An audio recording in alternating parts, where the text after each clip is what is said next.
Hey guys, it's Alethea. I haven't filmed in a very long time, but someone finally came back to home.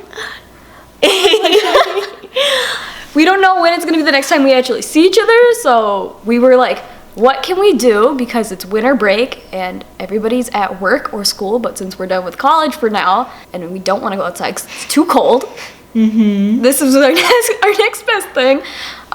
We were just gonna do like a general chat about like college and relationships and mental health and life and all of the fun things. Basically what we normally talk about, just with the camera here now.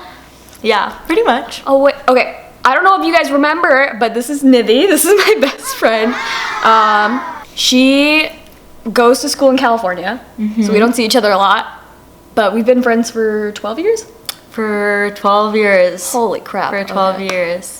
But yeah, I think we did, the last video we did was you doing my makeup, and it hasn't been anything since. And like, we should probably like catch up at some point. Yeah, we should definitely catch up a year later. Yeah. A year and a half later. Yeah. Hi, I'm Nidhi. I was born on the same day as Alethea, so we're exactly the same age. I go to school in California at Stanford. I am very interested in public policy, international relations, and I am back for winter break. And yeah, I like dogs. We had a lot. We did both today. We cooked a bomb lunch, and then we had to go get a dog put away for a little bit so we could film. But that lunch was so good. I mean, can I just say, we made this little spicy teriyaki broccoli stir fry thing with rice. It was so good. We put some sriracha on top. We were chefs. Gordon Ramsay, we're coming for you. That was really good. It was so good. And I'm like, we're like, if we don't get wiped up after this, like, there's an issue. There's an issue. There's truly an issue. So, as if we haven't talked about this already before the camera was rolling, but how was college for you? And we've been at school for a year and a half. A year and a half. Yeah. College is a wild time because I feel like, I was kind of telling Alethea about this a little bit earlier, but I feel like freshman year, you kind of feel, at least for a person like me who went in undecided, I felt like I was just kind of wandering around and like taking all these classes that I had no idea how they were going to be relevant to me. I had no idea if they were in the concentration that I was actually focused on, or if they were going to be applicable to my future in any shape or form. And then now, this year, sophomore year, I finally nailed down what I want to do. And so all the classes that I'm taking, I feel much more invested in. I feel like I'm learning things that I genuinely care about. So sophomore year, academically, I think is a lot better than freshman year. Oh yeah, I feel like you're not lost. You actually know what you're kind of like, you have a general idea of what you want to do. But we did talk about like sophomore slump. Which is, I mean, okay, I don't swear on this channel, but like, you're more than welcome to. It was a crap show. It really is. It's like the weirdest time where you're like, I don't want to go to class. My mental, physical, and emotional health are all like gone. Like, where is she? I don't know. But like, I don't want to go to class. I don't want to get out of bed. Like, it's so weird. And then like cut to like December, and like, you're like trying to get back into everything for finals, and then you go to winter break, and then you hope that second semester turns out better, and then it normally does. So but that was, I think college for you seemed like it's going a lot better than freshman year. A lot better than freshman year, yeah. Freshman year was kind of a crap show as well. I feel like I hit that slump freshman year, and then now sophomore year I'm like kind of out of it. Whereas like, I don't know. Give me your thoughts. How your 2 years have been so far. My 2 years, well, I genuinely am like, now I know what I want to, like, it's the same thing with you. I'm like, I finally figured out what I actually want to do, and I know like my end goal is to actually like really get into bioelectronics and like work on like maybe getting in some internships in the next summer in a year and a half, and just start like getting my credentials up so I can get a job, because I don't want to go to grad school. So I would like to get a job out of college versus going to grad school, which it's not really an option for your career path, but I at least get like the free choice to like do that. Yeah. But I'm like ready, and I know what I want to do. I am planning everything out like my life depends on it for the next 5 to 10 years, which we already talked about. Like, we're both Aquariuses being born on the same day, and I have been weird where, like, when I can't sleep, I'm like looking at like all the qualities of like an Aquarius, and one of them was like, you have to have we're planners, but we plan in different ways, and it's really weird. We were just talking about this, how we plan in very different ways. How I'll walk them through my way of planning. When I plan once I have reached, like, the way that I think about life, or like the different aspects of life, is in a very like, things are just in a stepping stone pattern, as in like, you have to get to this point to plan for this aspect of your life, to get to here. And so when I'm planning for the future, I have to plan for my immediate future, or for the things that I can see actually happening. As in academic planning, for me, planning these next 4 years are very like I have to be on top of everything. I have to have my 4-year plan, my like 4-year plan for undergrad, all like fleshed out thoroughly, and that's how I plan. Whereas like stuff in the distance, like stuff in like 10-15 years, I like that stuff is just a blur to me, and I feel like I haven't reached those stepping stones in life yet to actually understand where I will be in those places, to actually start planning them.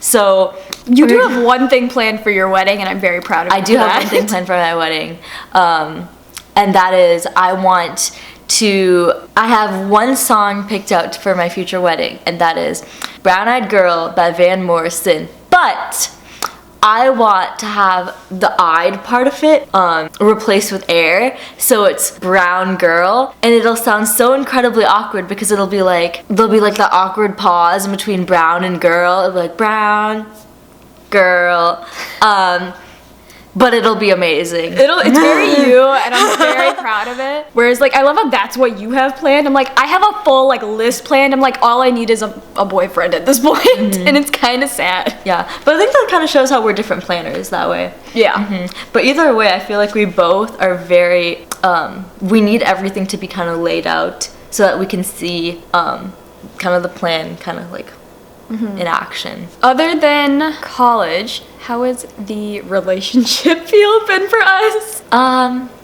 It is dead. She is dead. Oh my god. Yeah. I think we've both gone on our like fair share of dates since college started. I think we have, yeah. But like it doesn't lead to anything. But no, I think we've both just kind of like been at a standstill with dating, and we're like, it sucks to be lonely, but we also want to work on ourselves. Yeah, no, that's really true. And it's like, I feel like I tell myself I need to work on myself before I can date anyone else, which is like totally valid, and I know that that's what I really should do. But at the same time, it's like, yeah, I just like really sometimes want a boyfriend, or like I like want someone that I can cuddle with, but then I'll have to revert back to my back playlist and be like, I don't need anyone, I'm working on myself, I am a work in progress.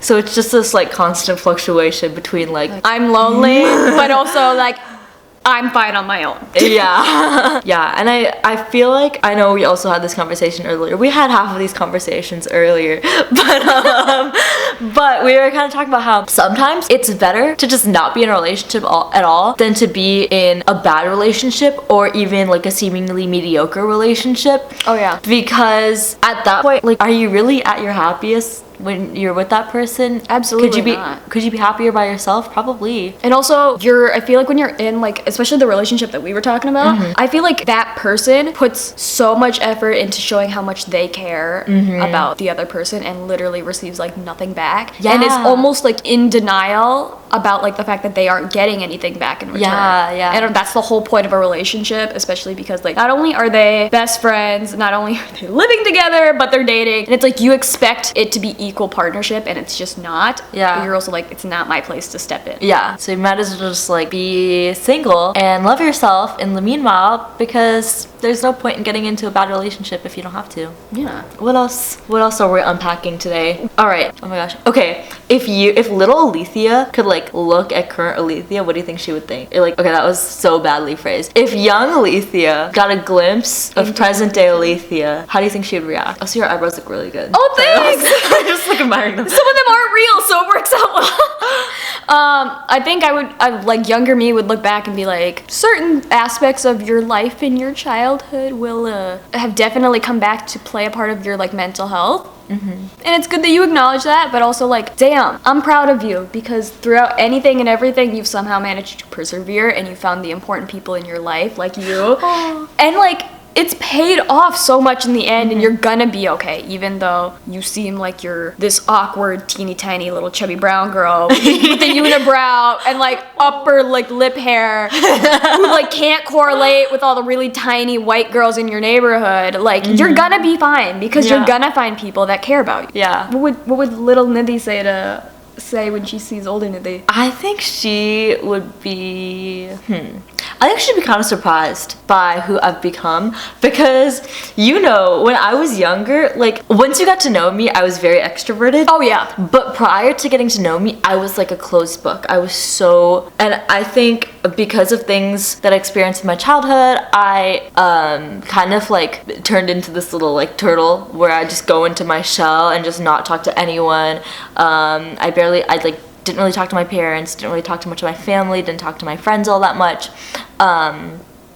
And so because of that, I really just felt like I had no perspective, hope, like I had no hope for the future when I was little. It was so depressing for little Nidhi to think that. But I think now it's like I've really come out of my shell a little bit. So I think she'd be kind of surprised at that and be like, damn, like look at her.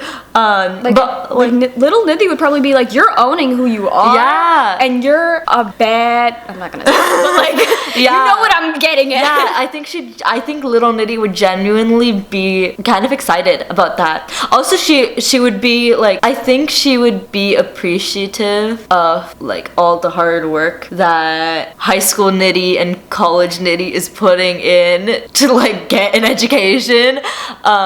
So like, you know, you're a first generation child when you see your work ethic and you're like, damn, I did that. Yeah. So I don't know. I think both younger versions of ourselves would be very proud of us. Yeah. And I think if I could take like my present self and go see what my future self is doing, I'm gonna hope that I'm doing things that I actually enjoy and be like, you worked hard. Oops. You worked hard and you deserve that. Yeah. It looks like my camera's running out of battery, so we'll cut back to this another day. Does your camera have a name? It doesn't. You can name it. What do you think your camera should be named? I have no idea. Should we give it an Indian name? Yes.